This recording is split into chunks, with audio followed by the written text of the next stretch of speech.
Enjoy early access to ad-free episodes each week when you subscribe to Wedding Planning Podcast Premium in Apple Podcasts.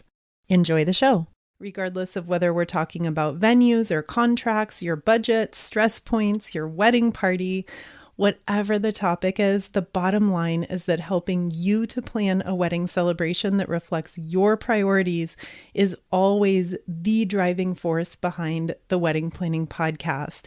And in today's show, we're going to explore the third pillar of any successful wedding celebration, which of course is the strategy.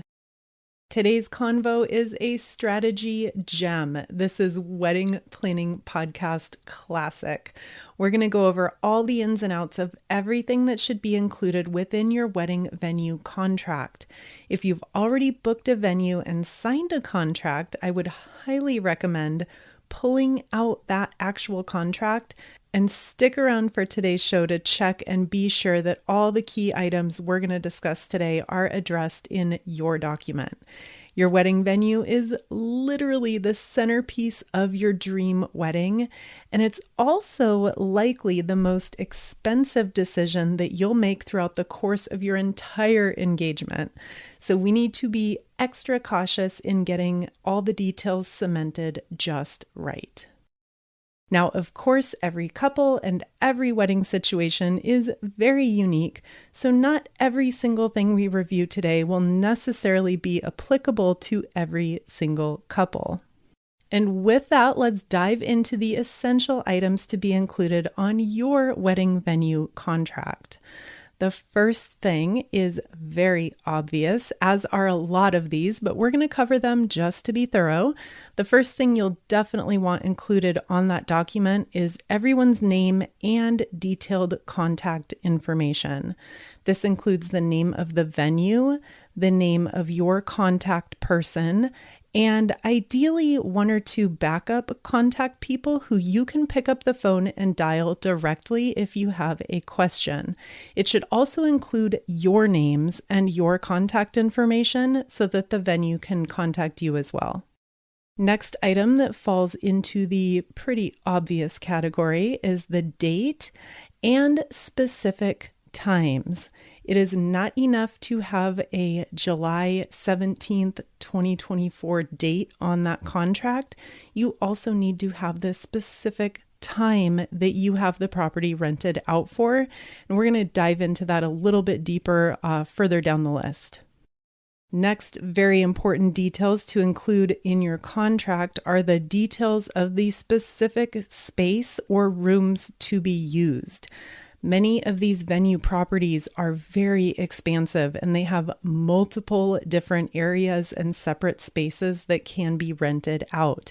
For example, if you're touring a winery, they likely have multiple outdoor patios. They may have a private gazebo.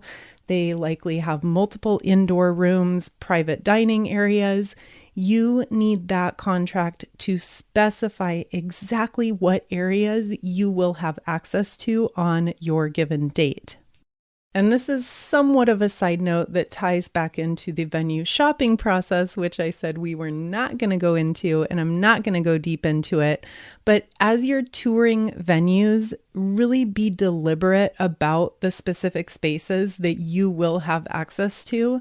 I have an example that jumps out in my memory of some friends who got married at a pretty big hotel here in San Diego. They have a ginormous ballroom area that they divide with literally plain old flimsy room dividers. So they will have this humongous ballroom sectioned off into 3 pieces and have 3 different wedding receptions going at the same time. This is pretty common, but in this situation, they did not have 3 separate access points to those 3 different weddings. So one wedding, literally all the members, all the party, all the guests, you literally had to walk through ballroom number 1 to get to ballroom number 2, which was sandwiched in the middle of these 3 spaces. Not ideal to have your wedding guests literally have to walk through someone else's wedding in order to get to your space, and also not ideal to be that poor couple who was stuck in room number 1 and having all these random people walking through their wedding. So that is a kind of a worst case scenario, but just a note to be very aware that booking the venue does not guarantee that you're going to have access to any space you see on that property. You're going to need to be very, very specific in your contract about which areas you are going to have access to. The next very important point, and we touched a minute ago on specific times, this kind of goes a little bit deeper into that. You're going to need to have outlined in your contract the time that you are able to have your vendors show up and start setting things up. Whether it's your vendors, whether it's you and your friends and your wedding party, whoever it is, you need to know what time you can show up on the property to drop things off. That might be a couple days in advance where they will allow you to store your decorations and your favors and your napkins and your signs. It might be 2 hours before the event begins, in which case you're going to have to do some additional logistics and planning. Whatever the time frame is, it's just important that you know that ahead of time so that you can allow yourself adequate time and adequate planning in order to make sure you're not crunched at the end. I would hate for anyone to assume that they can go ahead and drop all their stuff off at the venue a week ahead of time and then just set up on the day of. That may not be the case. So very, very important that you have it stipulated in very precise language exactly what time you can have your vendors show up and start setting up your decorations, your tables, etc. And the next key element for that contract will be the number of guests, the number of tables, and ideally a floor plan. Now, this might be subject to change between the time when you commit to that venue and then anywhere up to a few weeks out from your wedding date. And we're going to cover that more in just a few minutes when we talk about your final deposit and due dates. But just to touch on it really, really quickly, when you book your venue and you're signing a contract, you are likely not going to have a final head count at that time. I won't say that never happens, but it would be kind of unlikely for you to have an exact number at that point. But you do need to make sure that your rough guest list is compatible with that venue. So for example, if the venue's maximum capacity is 100 people and you have 150 people on your guest list, that may not be an ideal situation. So this is the time to confront these things head on and not sweep them under the rug so that you get into trouble months down the road. So we'll talk about the actual numbers and the final count and all that a little bit later in today's show. But in essence, be sure that the number of guests, the tables, and a generalization of the floor plan is something that is addressed in that contract. All right, my friend, we are back and let's continue our conversation on the essentials for your wedding venue contract. A very lightning speed recap of what we've gone over so far. You're going to need your names and contact information on that contract. That goes for you and your partner and also for the venue itself and any contact personnel who you can pick up the telephone and call for questions. That should all be spelled out. You need your date and specific times of your event. You're also going to want to detail the specific space or rooms that you will be able to use on your wedding day. And you'll also want detailed in that contract the time that you are able to show up and start setting up your things. You being you, your friends, your family, your vendors, whoever it is that you've designated. And then lastly, we touched quickly on your number of guests, the tables, and a generalized floor plan so that there aren't any surprises on the day of your wedding. And with that, let's keep going. And this next one is so, so important. And honestly, we could probably dedicate an entire show to this topic alone. The next item that you need to have on that contract is a very itemized list of every single thing that you are paying for. In other words, every single thing that the venue is providing to you needs to be listed out on your contract. If this needs to be on an addendum, on an attachment, on an Excel spreadsheet that everyone signs and initials, whatever it is, this is so critical.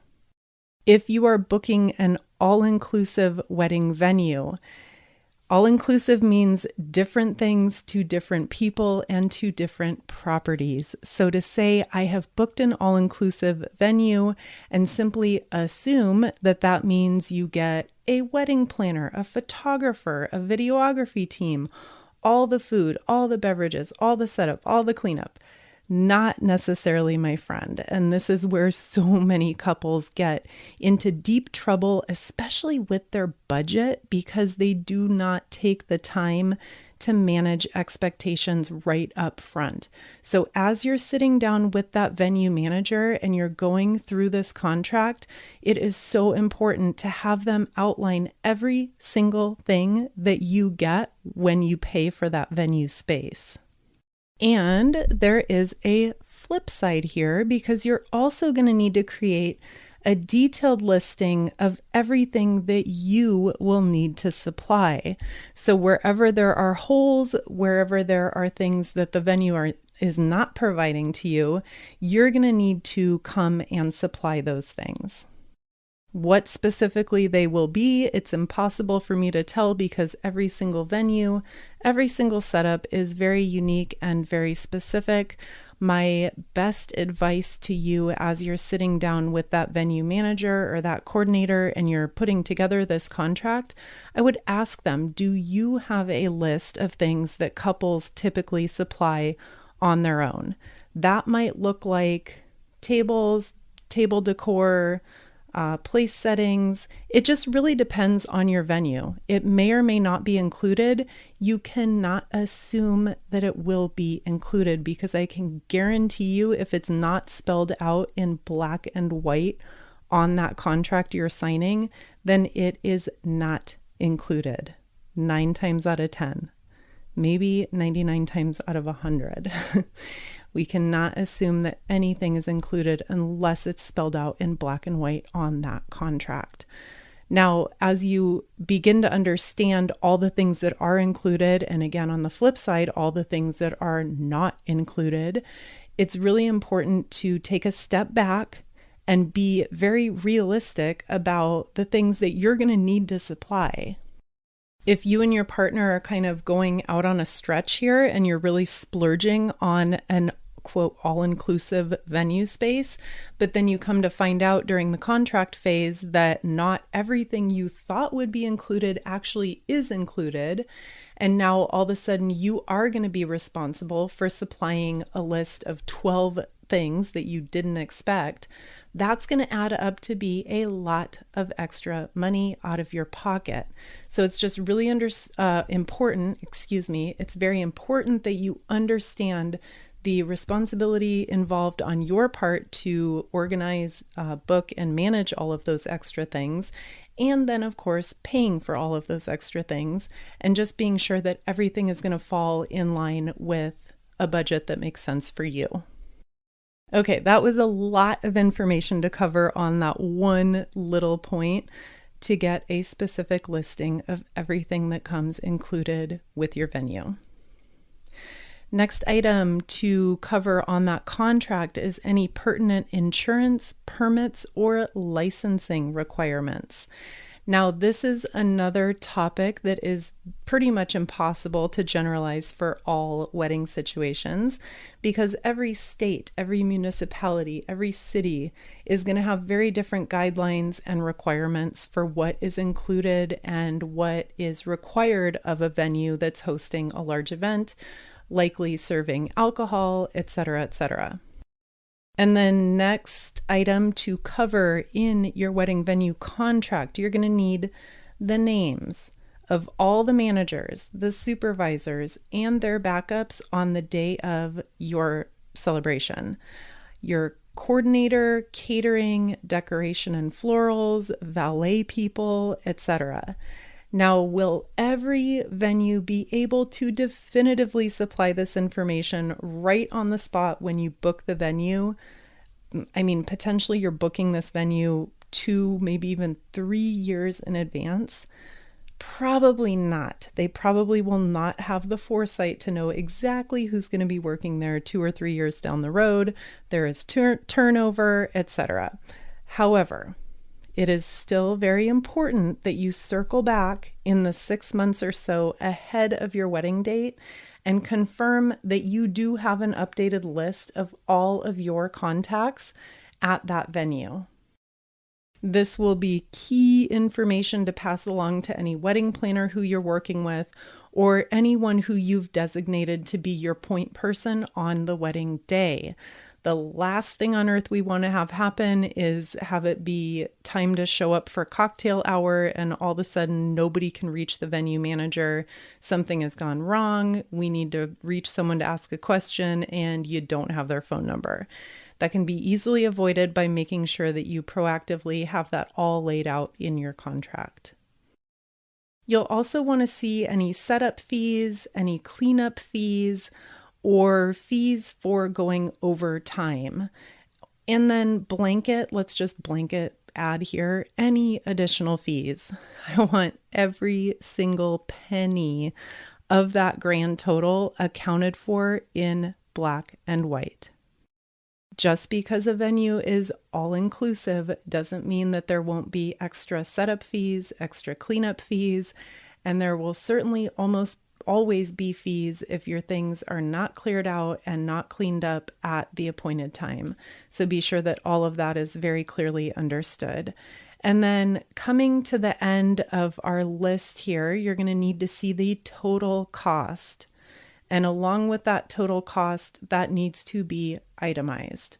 So everything that we've touched on today that has a cost associated with it, you'll want a list of every single one of those things that totals to the exact total cost. This includes gratuities and any and every single other line item that you're being billed for. As you're signing this contract and you're entering into this agreement, most wedding venues will take a deposit at that time to hold your spot and reserve your date. That's very common. And you will also want to know on your contract the due date of any other deposits. Maybe you're just doing a partial first deposit and there's a second deposit due. It's all going to be very situational depending on the property that you're working with. So make sure that you understand exactly how much money you owe and when, and stay on top of those dates because you're going to risk losing your deposit and or the venue altogether if you're not on top of this stuff. And then on the topic of amounts and due dates, you also need to understand when they need your final balance and the due date of that final balance. That will typically also come along with submitting your final head count. So you'll have your final guest count ideally in the month before your wedding. I think a lot of venues will accept that number up to 2 weeks before your wedding. And if they're charging you per person, then that's where that final balance number will come from. And just make sure you understand and you have it marked very clearly on your calendar when that due date is. And then last but not least, certainly not least, it is very important that you understand the venue's cancellation and refund policy. All right, that was pretty thorough, right? I hope today's show has you feeling 100% confident about signing a contract with your dream wedding venue. But remember, the most magical venue in the world with an airtight contract means nothing if you're flailing in overwhelming anxiety and you're too stressed out to even enjoy it.